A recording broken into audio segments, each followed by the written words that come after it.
j'espère que vous aimez flipper. Vous allez imaginer cette scène. On a une salle qui est plongée dans le noir, éclairée uniquement par des bougies dont les flammes vacillent et projettent des ombres inquiétantes dans la pièce. On a une table au milieu qui est prévue pour un repas, et des stèles mortuaires sont placées face aux convives, et des esclaves peints en noir dansent autour de la table. Le festin se résume à des squelettes et à des crânes qui remplacent les traditionnels rôtis et pâtisseries. Et pour couronner le tout, l'hôte de la soirée, l'empereur romain Domitien, va passer le repas à parler de massacres et de morts. Autant vous dire que les invités n'osent pas parler, convaincus qu'ils ne sortiront jamais vivants de ce dîner. Eh ben bienvenue au banquet noir, c'est l'un des repas les plus étranges de l'histoire romaine. L'histoire nous vient donc de Dion Cassius qui nous rapporte cette histoire un siècle après la mort de l'empereur Domitien. Ça laisse un peu la place à l'imagination. Il place l'événement en 89 de notre ère. Domitien aurait alors invité un groupe de sénateurs à dîner dans cette mise en scène absolument macabre. Heureusement, il semblerait que cette histoire ait été totalement exagérée, voire même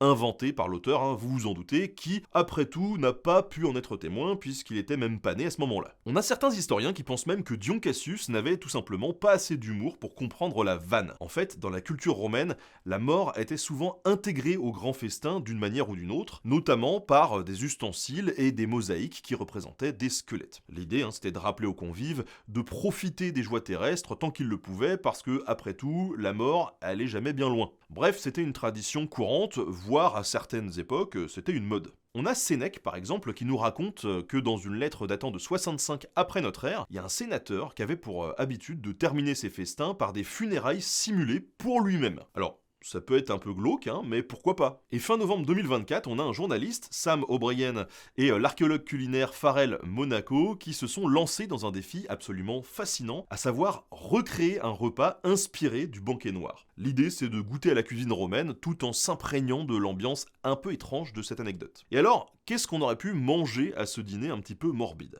Eh ben, tout commence avec du pain noir à l'encre de sèche, du panes nigri, et des pizza in sepia, des pois cuits dans une sauce noire à l'encre de sèche. Ensuite, on a le plat principal, des mugiles in sepia, des en gros mulets rôtis qui étaient baignés dans la même sauce noire. En dessert, on trouvait des dattes farcies pour adoucir un petit peu l'atmosphère, mais attention, parce que ça finit en beauté ou en cauchemar, avec des ova ambusta, des œufs carbonisés, pour ajouter une petite touche de douceur finale. Ça fait un peu repas gothique, il manque plus que du black metal et puis c'est bon quoi. En tout cas, une chose est sûre, c'est que les Romains, ils savaient s'amuser.